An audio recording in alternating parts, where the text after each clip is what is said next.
தமிழ் திரைப்பட நடிகர், தயாரிப்பாளர், பாடகர் மற்றும் பாடலாசிரியர் என பல துறைகளில் பணியாற்றி வருபவர் சிவகார்த்திகேயன். தமிழ் சினிமா துறையில் அசுர வேகத்தில் வளர்ச்சியடைந்தவர் இவர்.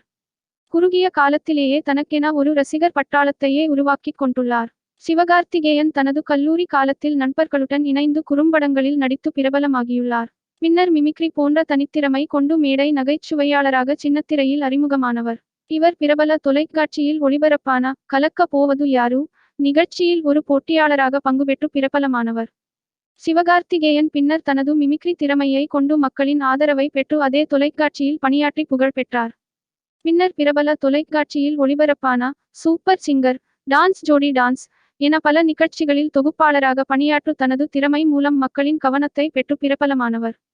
கடந்த 2013ஆம் ஆண்டு வெளியான மெரினா என்கிற திரைப்படத்தின் மூலம் ஹீரோவாக அறிமுகமானார். இப்படத்தில் சம்பளமாக ரூபாய் 10,000 பெற்றுக்கொண்டார். அதற்கு முன்னால் சில விளம்பரங்களிலும் படங்களிலும் தலைக்காட்டிய சிவா, வருத்தப்படாத வாலிபர் சங்கம் படம் மூலம் பட்டித்தொட்டி எங்கும் பிரபலமானார். சிறியவர்கள் முதல் பெரியவர்கள் வரை இவருக்கு ரசிகர்கள் இருக்கின்றார்கள். இதைத் தொடர்ந்து எதிர்நீச்சல், மான் கராத்தே, காக்கிச்சட்டை, ரஜினி முருகன், ரெமோ, வேலைக்காரன், சீமராஜா, மிஸ்டர் லோக்கல், நம்ம வீட்டு பிள்ளை, டாக்டர், டான், பிரின்ஸ், மாவீரன் ஆகிய பல படங்களில் சூப்பர் ஹிட் கொடுத்து புகழின் உச்சத்தில் இருக்கின்றார்.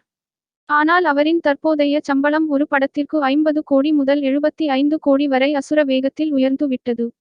மேலும் தயாரிப்பாளராகவும் அசத்தி வரும் இவரின் தயாரிப்பில் உருவாகிய கொட்டுக்காளி திரைப்படம் பல்வேறு விருதுகளை பெற்றுள்ளது.